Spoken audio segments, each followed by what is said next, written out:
Dr. Ako John Ako is a happy Sunday, and thanks for taking time off your busy schedule to have to come and participate on this educative program. Yeah, Mr. Tama, it's a pleasure once more again. We are talking Cameroon, and again what concerns education. And you should equally learn that research is the key factor, the catalyst for every development. But then, it remains a pity that today Cameroonians look at those who are called researchers as a mercy to themselves and maybe as a form of propaganda to get some benefits for themselves. Research is made to serve the nation. Research is meant to serve humanity. Research is meant to serve the world. If there has been any country that is talking of development, there is no country without research. Yeah.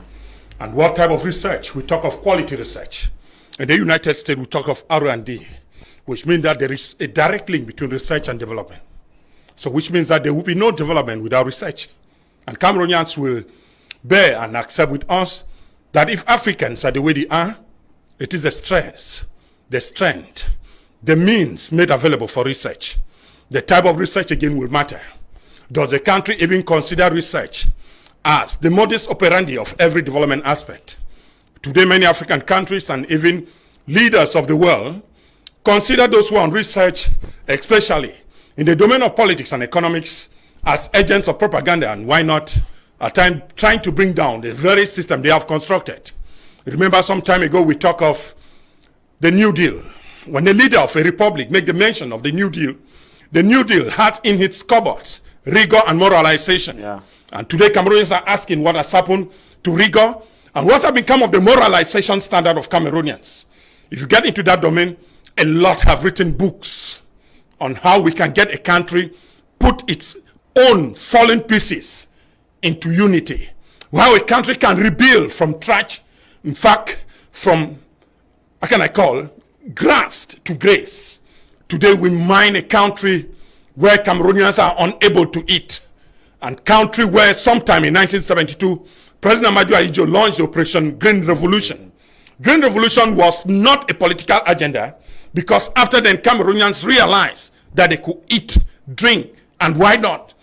Fellow, and even export. We could assist countries like Israel, China, that we thought we were all, Singapore, Malaysia, and South Korea, that we were all at the same level at the time. But what has happened to the same standard set up some 40 years ago before the New Deal? What New Deal? Or was it just a political agenda to hypnotize and capture Cameroonians of the new leader who was said to be young, vibrant, and active enough? What activeness has it brought to Cameroonian? And at the end, we realize that rigor and moralization has become an agenda of the strong, the governed, against the less privileged, the weak class. And today we pay the price. President Paul Biya might have not been aware that in 1982, when he took power, Cameroonians were buying 11 cups of Gary for 100. And that as he took power 40 years after, research has not given us enough cassava again. And so we have 2 cups of Gary now for the same 100. What has happened? Not even to 2, doctor, not 2. I just get to the list because you have some audience that will tell you that your statistics are not right. And I grew up as a young man to have made a system 8 years or 4 years after the late President Amadou Ahidjo. What has happened that Cameroonians are unable to eat?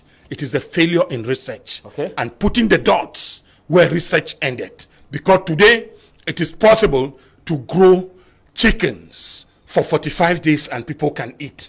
So what has happened? That the price of chicken, we used to buy chicken for 1,150, and today they tell you that 2,300 and 3,000 is okay for a Cameroonian household. How much are their salaries? We cannot pay from what we don't generate.